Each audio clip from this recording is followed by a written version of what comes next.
শোনো, যেদিন মতবিরোধ এমন হবে সেদিন তোমাদের কি হবে, যুগের কি হবে, তোমাদের কি হবে, যুগের কি হবে। বলেন আল্লাহর নবী কি করতে হবে? এই যখন বলেন কি করতে হবে তখন তিনি বললেন যেটা সেটা হলো কথা। এ দেখো, মুখটা কন্ট্রোলে রাখো, তাহলে বেঁচে যাবা। 2, বাড়িতে থাকো, তাহলে বেঁচে যাবা। 3, যেটা ভালো সেটা নিও, যেটা খারাপ সেটা ছেড়ে দিও, তাহলে বেঁচে যাবা। আচ্ছা আল্লাহর নবী, বুঝলাম, ভালোটা নিব, খারাপটা ছেড়ে দেবো। আচ্ছা আল্লাহর নবী, মুখ খুললাম না। আচ্ছা আল্লাহর নবী, আমি বাড়িতে থাকলাম, বিরোধী দল যদি আমাকে বাড়িতে এসে মেরে যায় তাহলে কি করব? কথা বোঝা যায়নি?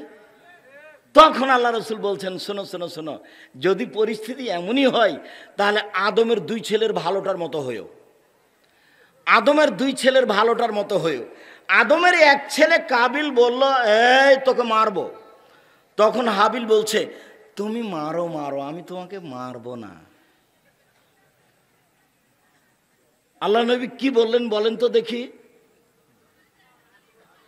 যখন সাহাবী বললেন ঠিক আছে আল্লাহর নবী, মুখ খুললাম না, ঠিক আছে আল্লাহর নবী, বাড়িতেই থাকলাম, তো ওরা যদি এসে আমার বাড়িতে মেরে যায় তাহলে আমি কি করব?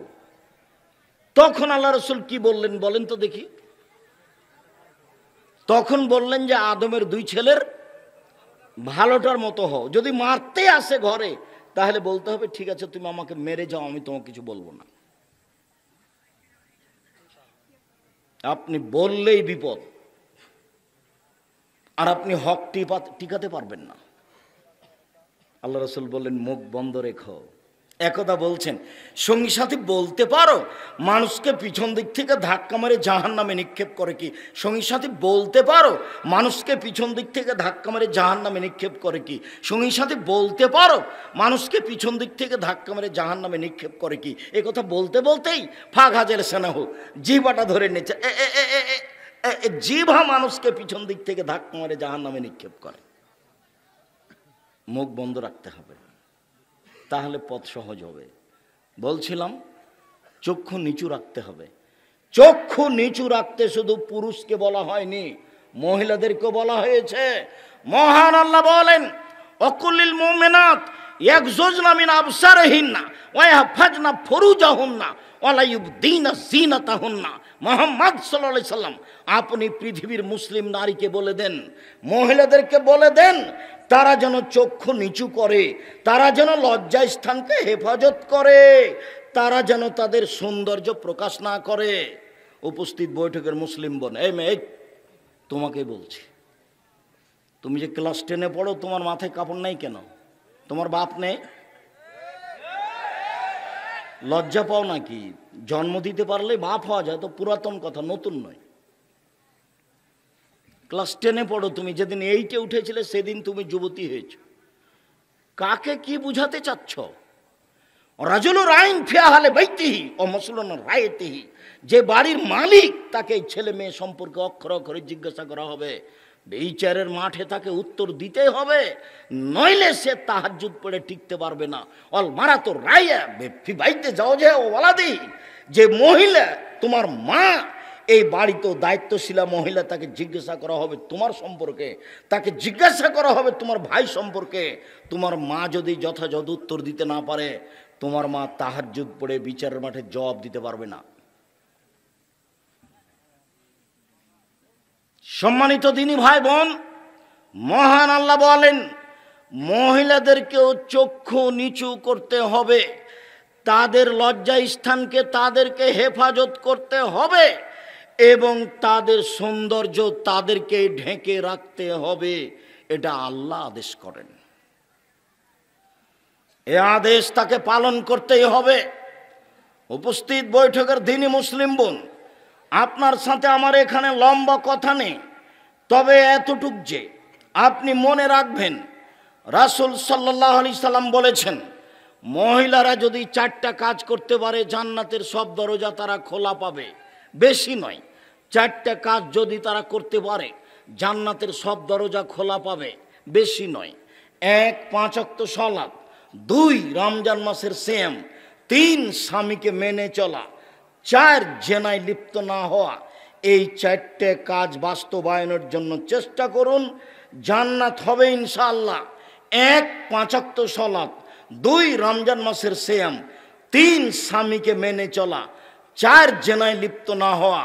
আব্দুর রাজাক সাহেব, হুয়াকুয়া একটা উল্লেখযোগ্য গ্রাম আপনার জানা আছে। আমরা এই গ্রামে বসবাস করি। আমরা জেনার সাথে সম্পৃক্ত নই। আমরা 3টা কাজই করার চেষ্টা করি। 1 5 ওয়াক্ত সালাত, 2 রমজান মাসে রোজা, 3 জেনায় লিপ্ত না হওয়া। আমরা 3টাই যথাযথভাবে বাস্তবায়ন করি। 4 স্বামীকে মেনে চলা, এটা পূর্ণ পারি না। কেন? আমার স্বামীর মুখ খারাপ, ও গালি দেয়। গালি দিবেন কেন? মুখ খারাপ করবেন কেন?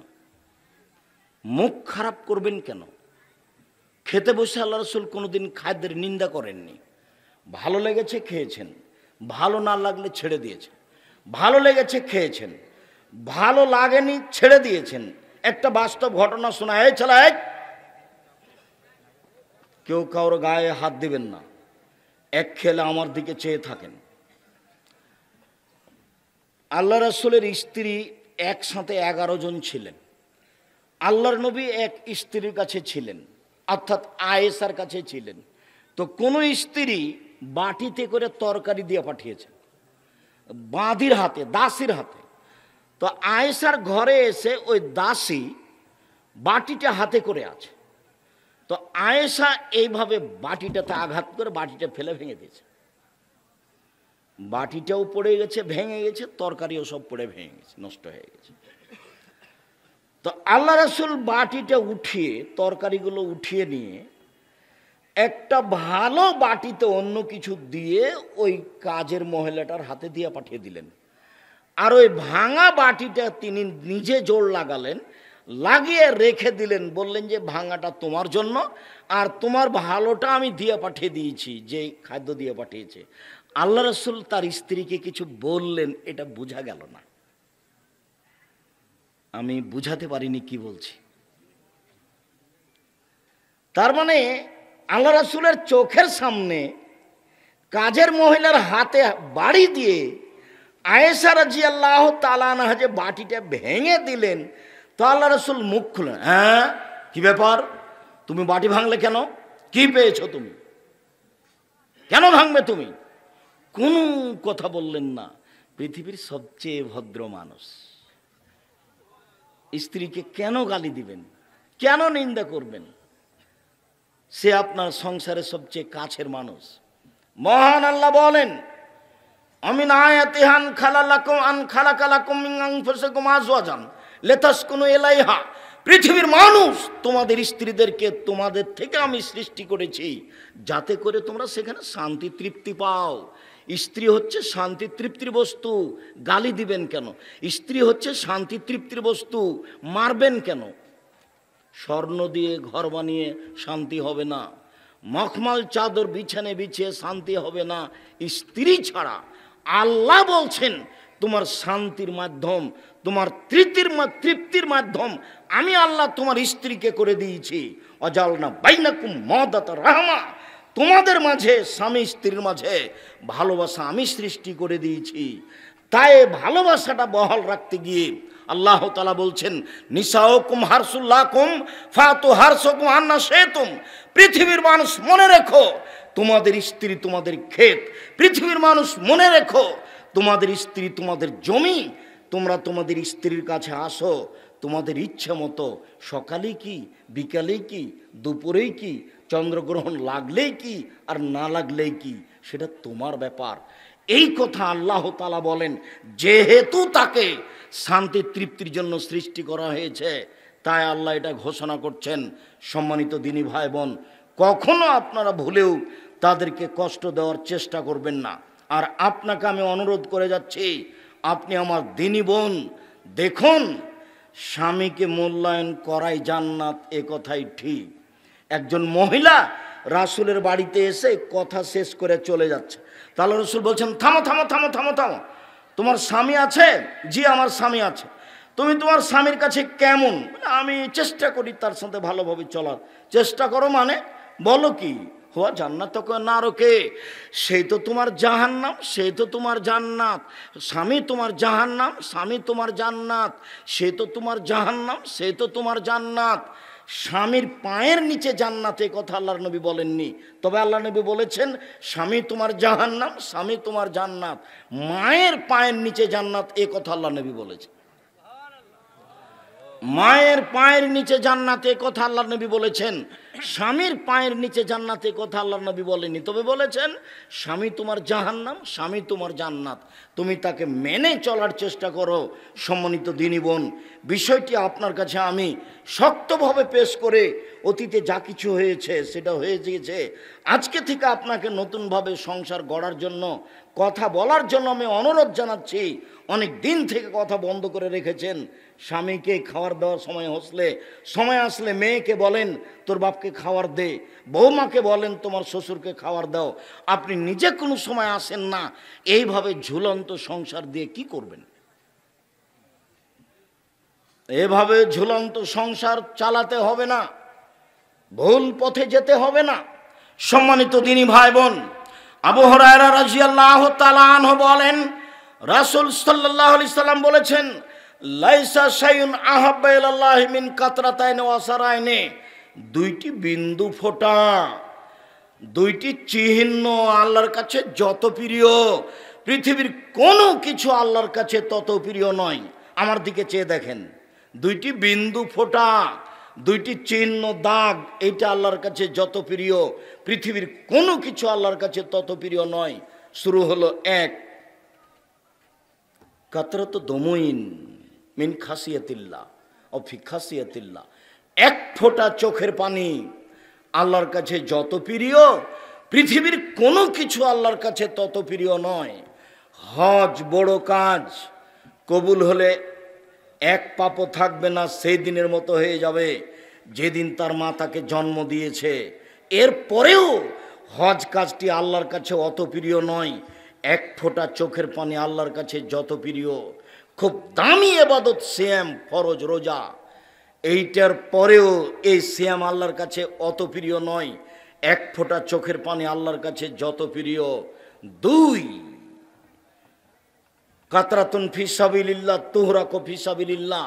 আল্লাহর পথে নেমে গিয়ে কেটে যাওয়া, ফেটে যাওয়া এক ফোঁটা রক্ত আল্লাহর কাছে যত প্রিয়, পৃথিবীর কোনো কিছু আল্লাহর কাছে তত প্রিয় নয়। তিন, কেটে যাওয়া দাগ, আল্লাহর পথে কেটে যাওয়া দাগ, ফেটে যাওয়া দাগ, এই দাগ চিহ্ন আল্লাহর কাছে যত প্রিয়, পৃথিবীর কোনো কিছু আল্লাহর কাছে তত প্রিয় নয়। চার, আসারুন ফি ফারিজাতিন ফারাইজিল্লাহ।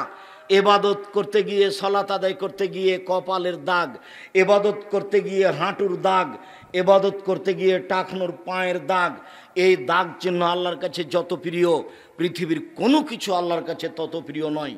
দেখি আপনার সিরিয়াল মনে আছে কিনা। এক, এক ফোঁটা চোখের পানি। দুই, এক ফোঁটা গায়ের রক্ত। তিন, আল্লাহর পথে নেমে গিয়ে শরীরের দাগ। চার, ইবাদত করে পায়ে, কপালে, হাঁটুতে দাগ। এবার দেখুন তো এই চারটের মধ্যে সবচেয়ে সহজ কোনটা? এক ফোঁটা। বাকিগুলো একটাও সহজ নয়। আর এটাই এক নম্বরে আছে, বাকিগুলো একটাও সহজ নয়। এবাদত করতে গিয়ে দাগ, এটা আপনি কি পাহাড় তাহলে কপাল ঘষে ঘষে করবেন? তবে স্বাভাবিকভাবে এবাদত করলে একদিন হয়ে যাবে, এরকম কাউকে বলা লাগবে না। তবে সময়ের ব্যাপার। আর আল্লাহর পথে নেমে কেটে গেছে, ফেটে গেছে তারই দাগ, এটা সহজ নয়। আল্লাহর পথে নেমে গায়ের এক ফোঁটা রক্ত, এটা সহজ নয়। আল্লাহর ভয়ে এক ফোঁটা চোখের পানি আজকেই পারেন। কি করতে হবে আব্দুর রাজ্জাক সাহেব? রাত 2টা 3টায় উঠতে হবে, সুন্দর করে ওযু করতে হবে, কেবলা মুখে হাত তুলে দোয়া করতে হবে, আল্লাহকে বলতে হবে আমি বড় অপরাধী, আমি বড় গুনাহগার, আমি বড় পাপী, আমি বড় গুনাহগার, আমি বড় অপরাধী, তুমি বড় দয়াবান, তুমি বড় ক্ষমাবান, তুমি আমাকে ক্ষমা ভিক্ষা দাও, তুমি আমাকে সম্মান ভিক্ষা দাও, তুমি আমাকে তাকওয়া ভিক্ষা দাও। এইভাবে বলতে বলতে বলতে বলতে দেখবেন এক পর্যায়ে দুই চোখের পানি ঝরঝর ঝরঝর করে ঝরছে। এরই নাম হচ্ছে আল্লাহ ভীতি। এই পানি যেদিন আপনার চোখ থেকে বের হবে সেদিন আপনি বুঝতে পারবেন যে আমি আল্লাহর কাছে সবচেয়ে একটা প্রিয় কাজ করেছি। সম্মানিত দিনী ভাই বোন, আনাস রাদিয়াল্লাহু তাআলা আনহু বলেন, রাসূল সাল্লাল্লাহু আলাইহি ওয়াসাল্লাম বলেছেন, একদা আল্লাহর নবী বললেন, লাউ তাআলামুনা মা আলামু, পৃথিবীর মানুষ শুনে রেখো, আমি আল্লাহকে যেভাবে চিনি তোমরা যদি চিনতে, আমি আল্লাহকে যেভাবে জানি তোমরা যদি জানতে, তাহলে বেশি বেশি কাঁদতে কম কম হাসতে, বেশি বেশি কাঁদতে কম কম হাসতে। তাহলে আমরা যে দিন রাত হাসি তামাশার মধ্যে আছি, তাহলে কি আল্লাহকে আমরা চিনি না? জি, এটাই ঠিক, আল্লাহকে আমরা চিনি না, এই কথাই ঠিক। হজ নয়, সলাত নয়, আপনার তাসবিহ তাহলিল নয়, জিকির আজকার নয়, কোরআন তেলাওয়াত নয়, এই সিয়াম পালন নয়, সবচেয়ে শক্তিশালী ইবাদত হলো দান। আপনি সিয়াম পালন করে আপনার মায়ের কবরের কোনো কিছু করতে পারবেন না, আপনি হজ করে আপনার মায়ের কবরের কিছু করতে পারবেন না, আপনি তাসবিহ তাহলিল জিকির আজকার করে কোরআন তেলাওয়াত করে আপনার মায়ের কবরের কিছু করতে পারবেন না। আল্লাহকে সন্তুষ্ট করার জন্য আপনার মায়ের নামে দান করেন, কবরের শাস্তি বন্ধ হয়ে যাবে। সবচেয়ে শক্তিশালী ইবাদত হলো দান, এটা আপনাকে মনে রাখতে হবে এবং দান করার সময় বিবেচনায় থাকতে হবে দানটা আমার কোথায় যাচ্ছে। আর যেই ছেলেরা তোমরা কাজ করছো এই হুয়াকুয়ার মাঠে এই প্রোগ্রাম নিয়ে, যা হিমশিম খেয়েছো প্রতিদান আল্লাহ দিবে, চিন্তা করো না কে তোমাকে কষ্ট দিচ্ছে, কে তোমার বিরোধিতা করছে। আমি আব্দুর রাজ্জাক বিন ইউসুফ সকালে যে আমার বিরোধিতা করেছে, বিকেলে ওইটা আমার মনে নাই, আমি ভুলে গেছি।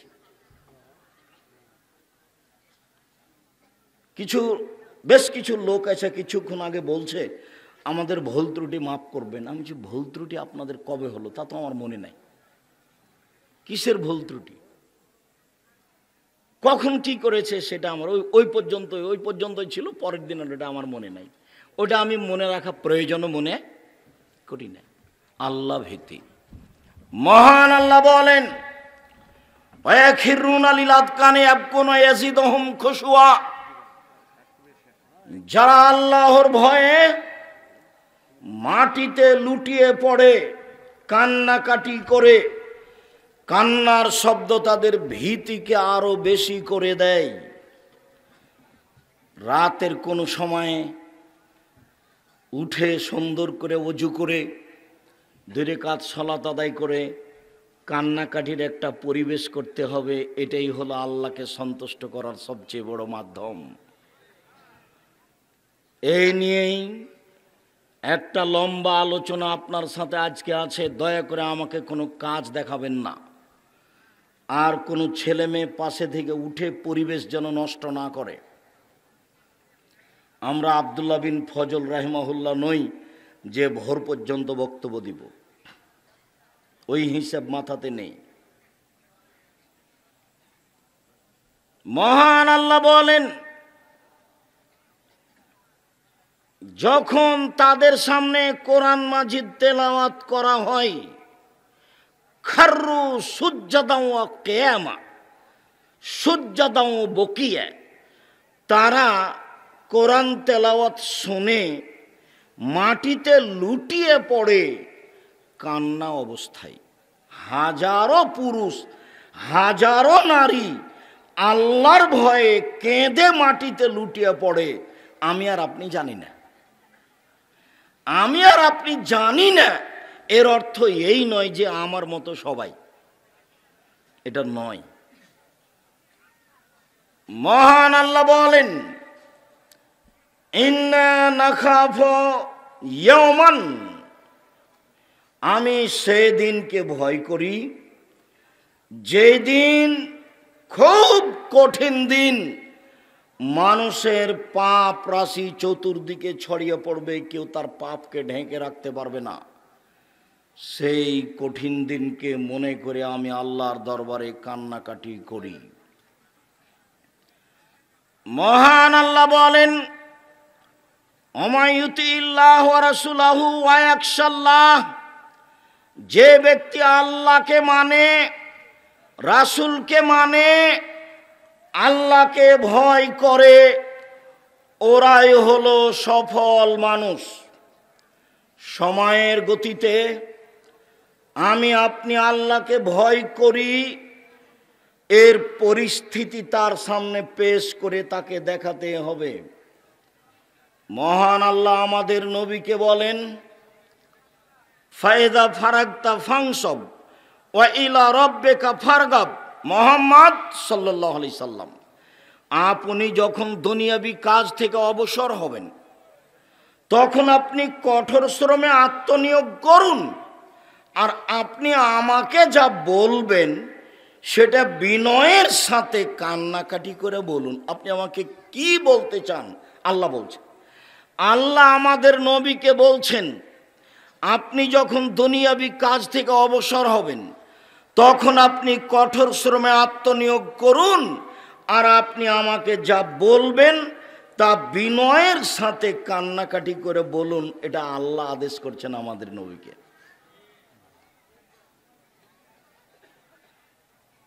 আবু রায়হানা রাদিয়াল্লাহু তাআলা আনহু বলেন, রাসূল সাল্লাল্লাহু আলাইহি ওয়াসাল্লাম বলেছেন,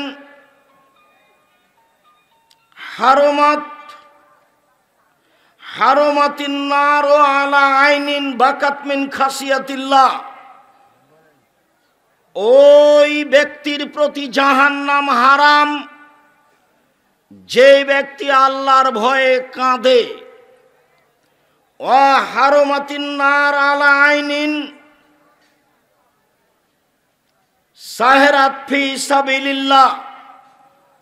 ওই ব্যক্তির প্রতি জাহান্নাম হারাম যে ব্যক্তি রাতে জেগে ইবাদত করে।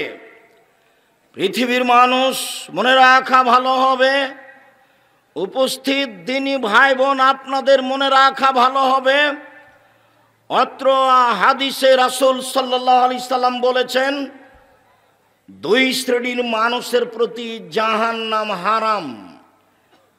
এক, যে আল্লাহর ভয়ে কাঁদে। দুই, যে রাতে জেগে ইবাদত করে, আল্লাহর রাস্তায় পাহারা দেয়। আনাস রাদিয়াল্লাহু তাআলা আনহু বলেন, এই বাচ্চা, দয়া করে কোনো কাজ দেখাবেন না কিছু সময়, আর জায়গা থাকলে কেউ দাঁড়িয়ে থাকবেন না। জায়গা আছে কি? পিছনে জায়গা আছে? জায়গা থাকলে দাঁড়িয়ে থাকবেন না, যেটা আমি পছন্দ করি না। জায়গা না থাকে সেটা ভিন্ন কথা, কোনো কাজ দেখানো প্রয়োজন মনে করবেন না। আর এখন কোনো কাজ আপনাকে করতে হবে না, আপনি কিছুক্ষণ অপেক্ষা করেন, আমি আপনার জন্য এসেছি। আর এই সময় বের করা খুব কঠিন ব্যাপার। একদিনে মানুষের প্রোগ্রামের যা দাবি আছে, একদিন সারাদিন যদি প্রোগ্রাম নিই, একদিন তো মনে হয় 3 বছর লাগবে শেষ করতে। তাহলে প্রোগ্রাম পাওয়া নেওয়া করা সহজ নয়। আপনি এসে 10 মিনিট বসে নিজের কাজ দেখান কেন?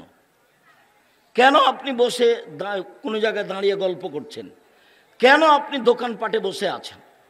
আপনার একটু শরম হয় না কেন? একটু ইতস্তবোধ হয় না কেন? কেন আপনি যেখানে সেখানে বসে আড্ডা পিটবেন? আপনি আড্ডা পিটবেন আর আমি কথা বলবো এখানে? আপনি এই হিসাব করছেন?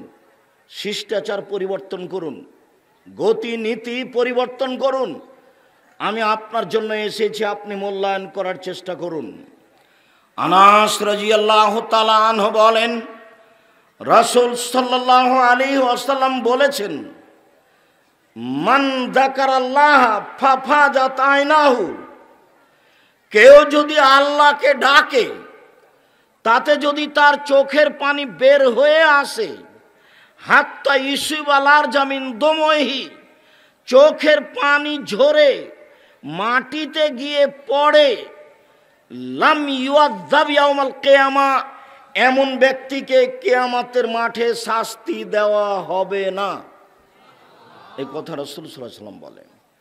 কেউ যদি আল্লাহর ভয়ে কাঁদে, তার চোখের পানি যদি মাটিতে ঝরে পড়ে, সেই ব্যক্তির বিচারের মাঠে জাহান্নাম ঘোষণা হবে না। এই কথা মুহাম্মদ সাল্লাল্লাহু আলাইহি সাল্লাম বলেন। ইবনে আব্বাস রাদিয়াল্লাহু তাআলা আনহু বলেন, রাসূল সাল্লাল্লাহু আলাইহি ওয়াসাল্লাম বলেছেন, আইনানে লা তামাসসুহুমান নার, দুই শ্রেণীর মানুষ জাহান্নামে যাবে না। দুই শ্রেণীর মানুষকে জাহান্নাম স্পর্শ করবে না। আইনুন বাকাত মিন খাসিয়াতিল্লাহ, এক শ্রেণীর মানুষ যে আল্লাহর ভয়ে কাঁদে। দুই, আইনুন হারাসাত ফি সাবিলিল্লাহ, আরেক শ্রেণীর মানুষ যে আল্লাহ রাস্তায় পাহারা দেয়। যে আল্লাহ রাস্তায় পাহারা দেয় তাকে জাহান্নাম স্পর্শ করবে না। যে আল্লাহ রাস্তায় কাঁদে তাকে জাহান্নাম স্পর্শ করবে না। এই ছেলেরাই, তোমরা যাও, সরো এখান থেকে। এই যারা দায়িত্ব পালন করছো কে তোমরা? এদেরকে চলে যেতে বলো। আর ওইখানে তোমরা দায়িত্ব পালন করছো কথা বলে নাকি? মুখ বন্ধ করো। এই ছেলেরাই যাও, এই যে দাঁড়িয়ে আছে এদেরকে চলে যেতে বলো, দ্রুত বলো। হয় তোমাকে বসতে হবে, না হয় কেটে পড়তে হবে। তুমি এখানে বেয়াদবি দেখায় না, আমি পছন্দ করি না। ওই যে যারা বিরোধিতা করে তার কেটে দিচ্ছে, ওখানে যাও। আর মনে রাখো, আমি আব্দুর রাজ্জাক বিন ইউসুফ। না চিনা থাকলে ভালো করে চিনে নাও। যদি তোমার চিনতে অসুবিধা থাকে আবার ভালো করে চিনে নাও, আমি আব্দুর রাজ্জাক বিন ইউসুফ। তুমি সব তার কাটে দিলে আমি খোলা মাঠে বক্তব্য দিব। তোমার কিছু করার নাই। কিছু করতে হলে উপরে বলতে হবে। উপরে যতদিন পর্যন্ত সিদ্ধান্ত পরিবর্তন না হবে, তুমি কেন তোমার বাপও কিছু করতে পারবে না। তুমি 14 গোষ্ঠী মিলে কিছু করতে পারবে না, হারিয়ে যেতে হবে। হারিয়ে আছো। সারা বংশ, দেশ, এলাকা মিলে কিছু করতে পারবে না, হারিয়ে আছো। এক জামিয়া সালাফিয়া সারা দেশ দখল করে আছে, ইনশাল্লাহ, আলহামদুলিল্লাহ, সারা দেশ দখল করে আছে। তুমি প্রতিষ্ঠান খুঁজে বের করো, কোথায় কোন কওমি মাদ্রাসায় 300 জন শিক্ষক শিক্ষিকা আছে। এদেশের কোন প্রতিষ্ঠানে আছে? এদেশের কোন প্রতিষ্ঠানে 32 লক্ষ টাকা মাসে বেতন লাগে? তুমি বুঝতে পারছো না? হিংসাটা রেখে দিয়ে, ভদ্রতা বজায় রেখে, কিছু বললে আল্লাহকে বলো, কোরআন হাদিস শোনে মেনে চলো, কোরআন মাজিদ পড়ো, 5 ওয়াক্ত সালাত আদায় রেখো, আড্ডা পিটো না। 4টা কথা মনে রাখতে হবে। 5 ওয়াক্ত সালাত আদায় করতে হবে, হালাল রুজি উপার্জন করতে হবে, কোরআন তেলাওয়াত করতে হবে। 2 জন যেখানে বসে আছে সেখানে বসতে হবে না। আমার জীবনে কোনোদিন আমি 4 স্টলে বসিনি, বেঁচে আছি তো। আমি জীবনে কোনোদিন 4 স্টলে দোকান পাড়ে বসিনি, তা আছি তো বেঁচে। আমি বেঁচে নাই আপনাদের মাঝে, বেঁচে আছি তো, চলছে তো। আড্ডা পিটতে হবে না। ওখানে কারো বদনাম করবেন, এক বদনামে সারা জীবনে তাহাজ্জুদ পড়েছেন, এক পাল্লাতে দিলে এক বদনামে সব খেয়ে ফেলে দিবে। কাজেই যেখানে 2 জন লোক বসে আছে ওখানে বসবেন না। কাজে গেছেন দোকানে, আসসালামু আলাইকুম ভাই, জিনিস 1 কেজি লবণ কিনতে এসেছি, দেন, আর 100 মরিচ দেন, কিনা শেষ হয়ে গেছে, আসসালামু আলাইকুম। ওখানে 1 মিনিট দেরি করবেন না। ওখানে কারো বদনাম হচ্ছে, খালি যদি বলেন আসলেই খারাপ, ঠিকই বলেছিস, আসলেই খারাপ, আর রেহাই হবে না। এই যে ভাষাটা আপনি মুখ দিয়ে বের করলেন, এটা এখন আপনি কি দিয়ে ঠেকাবেন? কি দিয়ে ঠেকাবেন? তাহাজ্জুদ পড়ে হবে না, হজ করে হবে না, দান করে হবে না, তাসবিহ তাহলিল করে হবে না, জিকির আজকার করে হবে না। তাহলে আমি কি করলাম? এমন কি বিপদে পড়ে গেলাম? আপনি যার ব্যাপারে বলেছেন ভালো, ঠিকই বলেছিস, আসলেই খারাপ, তার হাত ধরে বলতে হবে, ক্ষমা করলে হবে না, হলে বিচারের মাঠে ও নেকি নিয়ে নিবে, অবাক বিচার। ও নেকি নিয়ে নিবে, অবাক বিচার। এইভাবে রাসূল সাল্লাল্লাহু আলাইহি সাল্লাম বিচারের কথা বলেছেন, অবাক বিচার। আবু হুরায়রা রাদিয়াল্লাহু তাআলা আনহু বলেন, রাসূল সাল্লাল্লাহু আলাইহি ওয়াসাল্লাম বলেছেন, লাই ইয়ালজান নারা রাজুলুন বাকা মিন খাসিয়াতিল্লাহ হাত্তা ইয়াউদাল লাবানু ফিদ্দারে। গাভীর বাঁট ওলান থেকে দুধ বের করে ভিতরে ঢোকানো যায় না, যেমন আল্লাহর ভয়ে কাঁদে যে সে জাহান্নামে যাবে না, তেমন গাভীর বান ওলান থেকে দুধ বের করে ভিতরে ঢোকানো যায় না, যেমন আল্লাহর ভয়ে কাঁদে যে সে জাহান্নামে যাবে না, তেমন। এইভাবেই মুহাম্মদ সাল্লাল্লাহু আলাইহি ওয়াসাল্লাম বলেছেন। আমি আপনাকে হুবহু বাংলা করে দেখালাম। রাসূলের মুখের ভাষাটা এইরকমই। লাই ইয়ালজান নারার রাজুল, জাহান্নামে ঢুকবে না সেই ব্যক্তি, বাকা মিন খাসিয়াতিল্লাহ, যে আল্লাহর ভয়ে কাঁদে, হাত্তা ইয়াউদাল লাবানু ফিদ্দারে, দুধ আর ওলানে ঢুকবে না। তারপরে বলছেন ওয়ালা ইয়াজতামিউ গোবারন ফি সাবিলিল্লাহ, দোখানো জাহান্নাম, আল্লাহর পথে চলে যে, কোরআন হাদিস পড়ে যে, আল্লাহর পথে চলে যে, কোরআন হাদিস পড়ে যে, এর পায়ের ধুলা এই ব্যক্তি আর জাহান্নামের আগুন একসাথে হবে না। জাহান্নামের ধোঁয়ার এই ব্যক্তি একসাথে হবে না, এই কথা মুহাম্মদ সাল্লাল্লাহু আলাইহি সাল্লাম বলেন। আনাস রাদিয়াল্লাহু তাআলা আনহু বলেন, রাসূল সাল্লাল্লাহু আলাইহি সাল্লাম বলেছেন, সালাসাতুন লা তারা আইনুহুমান নারা, তিন শ্রেণীর মানুষ জাহান্নাম দেখবে না, তিন শ্রেণীর মানুষ জাহান্নামে যাবে না, তিন শ্রেণীর চক্ষু জাহান্নামকে দেখবে না। এক, বাকা মিন খাসিয়াতিল্লাহ, যেই ব্যক্তি আল্লাহর ভয়ে কাঁদে সেই ব্যক্তি জাহান্নামকে দেখতে পাবে না। দুই, হারাসাত ফি সাবিলিল্লাহ, যেই ব্যক্তি আল্লাহর রাস্তায় পাহারা দেয় সেই ব্যক্তি জাহান্নামকে দেখতে পাবে না। তিন, গাজাতান মাহারিমিল্লাহ, বেগানা নারীকে দেখে চক্ষু নিচু করে যে সেই ব্যক্তি জাহান্নামকে দেখতে পাবে না। অপর নারীকে দেখে চক্ষু নিচু করে যে সে জাহান্নামকে দেখতে পাবে না। বলো তোমার মোবাইলের কি হবে? বলো তোমার আব্বা আম্মা যে দিন রাত টিভিতে খবর দেখছে, রং মাখানো মহিলাটা দিন রাত দেখছে, এটা কেমন হবে? এটা কি? জারির রাদিয়াল্লাহু তাআলা আনহু বলেন, সালতু রাসূলুল্লাহ সাল্লাল্লাহু আলাইহি ওয়াসাল্লাম নাজরাতিল ফাজাতে, আমি একদা আল্লাহ রাসূলকে জিজ্ঞাসা করলাম হঠাৎ মহিলাদের উপরে চোখ পড়ে যাওয়ার ব্যাপারে। আল্লাহর নবী, হঠাৎ যদি মহিলাদের উপরে চোখ পড়ে যায় তাহলে কি করব? উত্তর দিচ্ছেন, দেখেন, ফামারানি, তিনি আমাকে আদেশ করলেন, আন আশরিফা বাসারি, আমি আমার চোখটা ফিরিয়ে নিব। তিনি আমাকে আদেশ করলেন আমি আমার চোখটা ফিরিয়ে নিব। তাহলে নিতান্তই টিভিতে যদি খবর শুনতেই হয় তাহলে এভাবে বসতে হবে।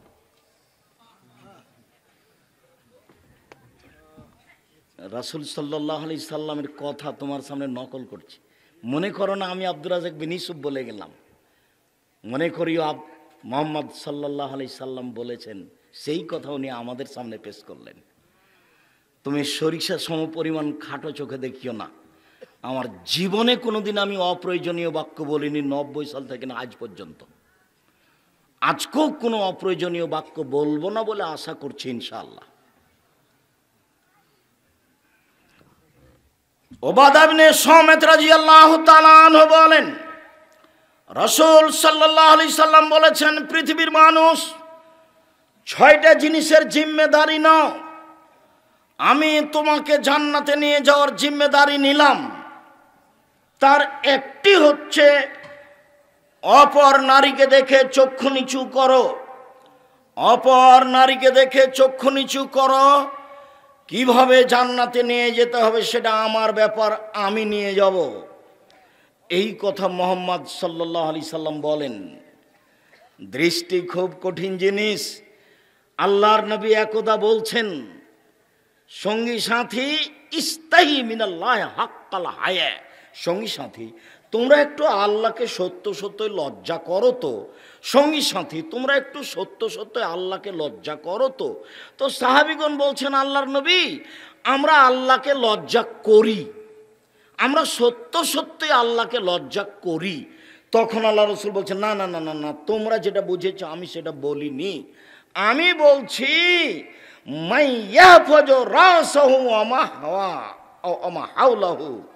যে তার মাথাকে রক্ষা করে, মাথা সংক্রান্ত যা কিছু আছে তাকে রক্ষা করে, সেই সত্য সত্য আল্লাহকে লজ্জা করে।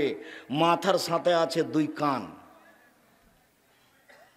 দুই কানে আছে ইয়ারফোন লাগানো, ইন্ডিয়ার গান চলছে, এ আল্লাহকে লজ্জা করে না। মাথার সাথে আছে চক্ষু, দিন রাত নগ্ন নারীকে দেখছে টিভিতে ও মোবাইলে, এ আল্লাহকে লজ্জা করে না। সাহাবীগণকে আল্লাহ নবী বলছেন সঙ্গী সাথী তোমরা একটু সত্য সত্যই আল্লাহকে লজ্জা করো তো। তো সাহাবীগণ বলছেন আল্লাহর নবী আমরা সত্য সত্যই আল্লাহকে লজ্জা করি। তখন আল্লাহ রসুল বলছেন না না না না না, আমি এটা বলিনি, আমি বলছি মাথা সহ মাথার সাথে আর যা আছে সবকে তুমি হেফাজত করো, তাহলে তুমি আল্লাহকে সত্য সত্যই লজ্জা করো। চোখ আছে, নাক আছে, মুখ আছে, মুখ সবচেয়ে বড় বিপদ। রাসূল সাল্লাল্লাহু আলাইহি সাল্লাম বলেন মাইয়াজমানলি মা বাইনা লাহিয়াইহি ওয়া মা বাইনা রিজলাইহি আজমাল্লাহুল জান্নাহ। এই জন্য তোমাকে দুজন যেখানে বসে আছে সেখানে বসতে নিষেধ করি। পৃথিবীর মানুষ শুনে রেখো, কেউ যদি মুখের জিম্মেদারি নিতে পারে, কেউ যদি লজ্জা স্থানের জিম্মেদারি নিতে পারে, জেনা করবে না, আমি মুহাম্মদ সাল্লাল্লাহু আলাইহি সাল্লাম তাকে জান্নাতে নিয়ে যাওয়ার জন্য জিম্মেদারি নিলাম। কিভাবে নিতে হবে সেটা আমার ব্যাপার। এক, মুখে বদনাম করবে না, মুখে কারো বিরুদ্ধে কিছু বলবে না, মুখে খারাপ কিছু বলবে না। দুই, জেনায় লিপ্ত হবে না। এই দুইটা কাজ ও করুক, বাকিটা আমি করব। আমার আর আপনার দুইটা, আর আল্লাহর নবীর একটা, উনি জান্নাতে নিয়ে যাবেন, আর আমাকে আর আপনাকে দুইটা করতে বলেছে, মুখ আর লজ্জা স্থান। মুখ বড় বিপদ, আপনি বুঝতে পারেননি আজকে সারাদিনে কত কি বলেছে। এই ছেলেরাকে বলছি তোমরা ধৈর্য ধারণ করো, একজন আর একজনকে বলবা সবর, ধৈর্য ধারণ করো। তার কেটে দিয়েছে, ধৈর্য ধারণ করো, সবর, ধৈর্য ধারণ করো। ধৈর্য ঘোড়ার ডিম নয়, ধৈর্য একটা জিনিস যেটা মানুষ বাস্তবায়ন করতে পারে, গরু ছাগল পারে না। ধৈর্য ঘোড়ার ডিম নয়, ধৈর্য একটা জিনিস যেটা বাস্তবায়ন করতে পারে মানুষ। কে পারে? মানুষ পারে, গরু ছাগল পারে না। গরু ছাগল ধৈর্য জিনিস বুঝে না, কাজে ওকে বুঝানো যাবে না। মানুষই ধৈর্য বুঝতে পারে, মানুষই এর বাস্তবায়ন করতে পারে। সম্মানিত দিনী ভাই বোন, রাসূল সাল্লাল্লাহু আলাইহি সাল্লাম একদা বলছেন তোমাদের কি হবে, যুগের কি হবে, তোমাদের কি হবে, যুগের কি হবে, তোমাদের কি হবে, যুগের কি হবে। এদা উবকিতুম ফি হুসালাত মিনান নাস, যেদিন যুগের লোক হবে সবাই আগাছা, সবাই খারাপ, কে যে ভালো তা দেখা যায় না। মৌলানা সাহেব প্রতারণা দেয়, হাজি সাহেব প্রতারণা দেয়, মসজিদে মারামারি হয়, মাদ্রাসাতে মারামারি হয়, চেয়ারম্যান, মেম্বার, এমপি, মন্ত্রী, হেড মৌলানা, হেডমাস্টার, প্রিন্সিপাল সবাই টাকা আত্মসাৎ করে মেরে খায়। সবাই যে খারাপ, যখন সবাই খারাপ হবে তখন তোমাদের কি হবে, যুগের কি হবে, তোমাদের কি হবে, যুগের কি হবে। শোনো আবু মুসা, সমাজে যেদিন কোনো আমানতদারি থাকবে না, সবাই টাকা পয়সা মেরে খাবে, সেদিন তোমাদের কি হবে, যুগের কি হবে, সেদিন তোমাদের কি হবে, যুগের কি হবে। শোনো আবু মুসা, যেদিন মানুষের ভিতরে মতবিরোধ দেখা দিবে, এভাবে দেখেন, দেখাচ্ছেন এভাবে, আমার দিকে দেখেন তো, দেখাচ্ছেন তিনি এইভাবে, ডান হাতের আঙ্গুলগুলি বাম হাতের আঙ্গুলের ভিতরে যেভাবে ঢুকলো, মানুষের ভিতরে মতবিরোধ সেভাবে ঢুকবে।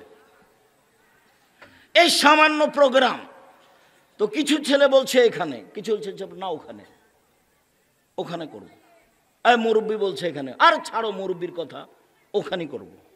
কেউ কাউকে মানে না। মসজিদে মারামারি লেগে গেছে সামান্য কথা নিয়ে। আর মাদ্রাসার অবস্থা তো আপনি দেখতে পাচ্ছেন।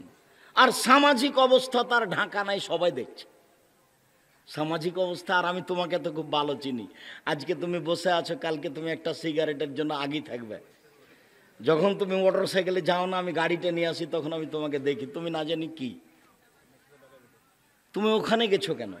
ইমানটা হারাতে কি হবে ওখানে গিয়ে তোমার? সম্মানিত দিনী ভাই বোন, আজকের আলোচনার শেষে এসে যে হাদিসটি পেশ করতে যাচ্ছি, এই হাদিসটি অতীব গুরুত্বপূর্ণ। এই হাদিসটির প্রতি খুব ভালো করে খেয়াল করবেন। আর যাওয়ার সময়, এই ছেলে, যাওয়ার সময় সবচেয়ে যেটা গুরুত্বপূর্ণ বিষয় মনে রাখবেন, সেটা হলো অন্তত একটা মাসিকা লিতেশম পত্রিকা নিয়ে যাবেন। এর পিছনে লক্ষ লক্ষ টাকা খরচ আছে। আজকের আলোচনা আছে উপদেশ বই, নামাজের ওপরে এবং হাত তুলে দোয়ার ব্যাপারে। যত বই পুস্তক আছে, বইগুলি আপনাকে মূল্যায়ন করতে হবে, আপনার ঘরে লেখা। কাজেই যাওয়ার সময় সব বইগুলি মূল্যায়ন করবেন। রাসূল সাল্লাল্লাহু আলাইহি সাল্লাম বলেছেন, কেউ যদি নির্জনে আল্লাহকে ডাকে, তার চোখের পানি যদি ঝরঝর করে ঝরে, তাহলে সে বিচার মাঠে বিশেষ ছায়াতলে থাকবে। থাক জি।